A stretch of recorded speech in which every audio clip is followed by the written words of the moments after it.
Well, this was a big week for Minnesota Republicans. On caucus night, a straw poll for governor among 13 candidates saw House Speaker Lisa Demuth emerge as the winner. House Speaker Demuth will be front and center for the next 3 months during the upcoming legislative session.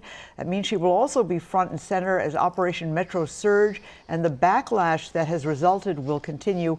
We want to welcome to the studio right now, House Speaker Lisa Demuth. Thank you so much for coming in. Good morning, thank you. Congratulations, it was a big win. We want to put up the numbers for the top three finishers.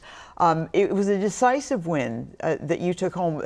The other candidates, 10 candidates, finished in single digits, so that's a pretty good finish.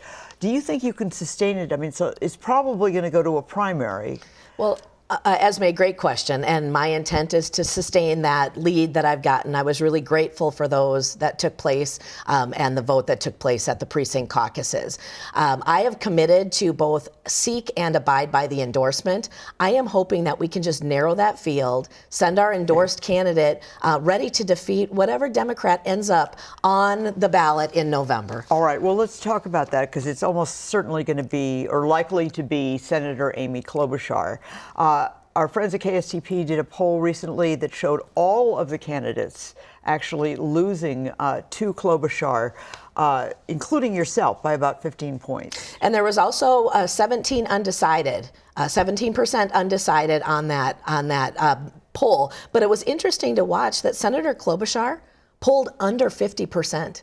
And she is well known. And so what that tells me is there is definitely a pathway forward to be able to win. Well, let's pull up those statistics on Senator Klobuchar for a second here, because she won in 2024 12 counties that Donald Trump won. She also won Minnesota by 16 points. Kamala Harris and Tim Walz only won by 4 points. That's pretty impressive.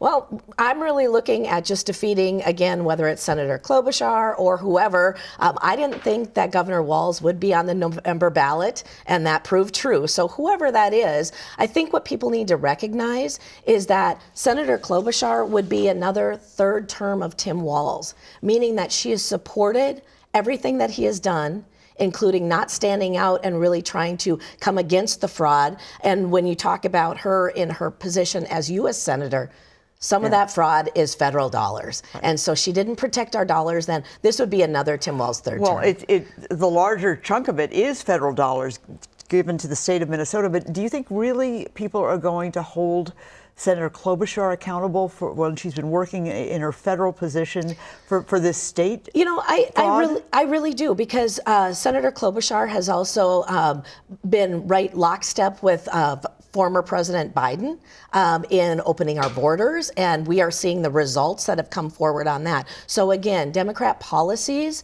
have put our state behind where we need to be. That's the change I want to bring, is moving us forward, both financially, cutting taxes, ending the fraud, and in education. You have said that you want to seek Donald Trump's endorsement. Let me ask you, on Friday, posted to the president's personal social media account, a video which portrayed the Obamas, President Obama and former First Lady, as apes. What is your reaction to that? That was horrific, and I was incredibly frustrated with that. As a person of color myself, and as you know, Esme, part of the reason that my family moved from one community when I was 7 years old to another community, a larger area, was because I was called the N-word every day.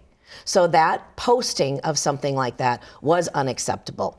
What I was pleased to see, though, is that President Trump made a statement, had that pulled down, and made a statement. Yeah, you're still seeking the president's endorsement. I haven't had a chance to talk with the president, but of course I would welcome that. I did have a chance, though, to meet with Vice President Vance a couple of weeks ago when he was here. All right.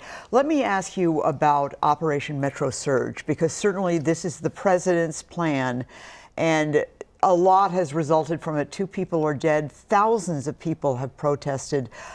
It really has torn this community apart. Do you stand by Operation Metro Surge and the president's immigration policies? You know, I look at what our state has gone through and has been going through, and what I stand by is upholding federal immigration laws.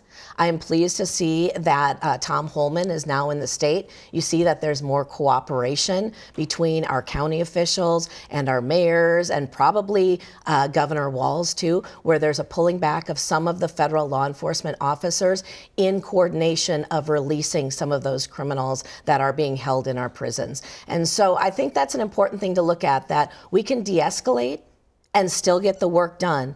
And that was the intent all along. All right. Well, House Speaker Lisa Demuth, I know you are very busy with the campaign and also running the House of Representatives here. Session starts very soon. Thank you so much for coming in. Thank you, Esme. All right.